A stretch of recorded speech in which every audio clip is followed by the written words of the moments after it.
Now, many people ask this question whether coins or bars, and especially if they're new to all this. But even those who've been buying for a while may not necessarily know all the facts. So we try and help explain some of these here. Now, under severe economic circumstances, such as the 1930s depression, governments may recall or confiscate your gold and silver coins if they've been issued by the state mint. You can research this independently. It's called the Executive Order 6102, enacted in 1933 in the USA, and once more after that. And a few other governments in Europe tried to take gold away because they knew who purchased the gold that was minted by the state mint. So it may not be a wise idea to have US silver eagles or Canadian gold maples or British gold sovereigns. Why have anything created by the government when you can have independent brand names whose quality in the marketplace commands a higher price anyway? And then comes this additional complication in case of gold coins, for example, even silver coins. They have an extra factor called the numismatic value. Numismatic value relates to certain characteristics of a coin depending on where they were minted, during which era, whether it was a limited run, what year, and so on and so forth. And there may be some history attached to them. So you end up paying widely ranging prices for what is essentially the same kind of coin as the next one.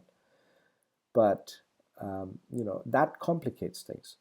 We advise it's much easier to simply go for gold and silver bars because their entire existence revolves around just few basic points.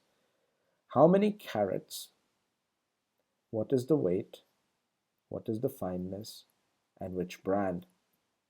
In our case, you only get 24 karat gold, which is the highest number of carats any gold has. 24 carats simply means of all the 24 parts of metal within it, all 24 are gold. There is no other alloy mixed. If it was 23 carat, that means one part is something other than gold or silver. Okay?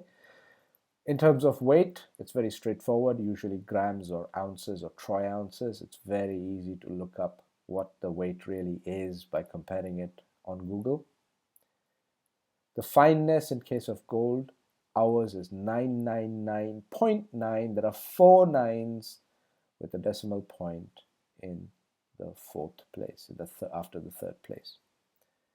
In case of silver, it's usually 999 is sufficient. That simply means that out of 1,000 parts, 1 part is dirt.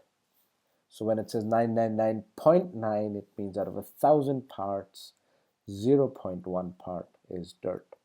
This is dirt that doesn't get burnt off during the refining process. And then finally, the brand matters more than something like a South African Kruger Rand or a Chinese Gold Panda. That is specific to those countries, but a generic high-quality brand is recognized all over the world as superior quality on its own. So coins or bars? I would say bars.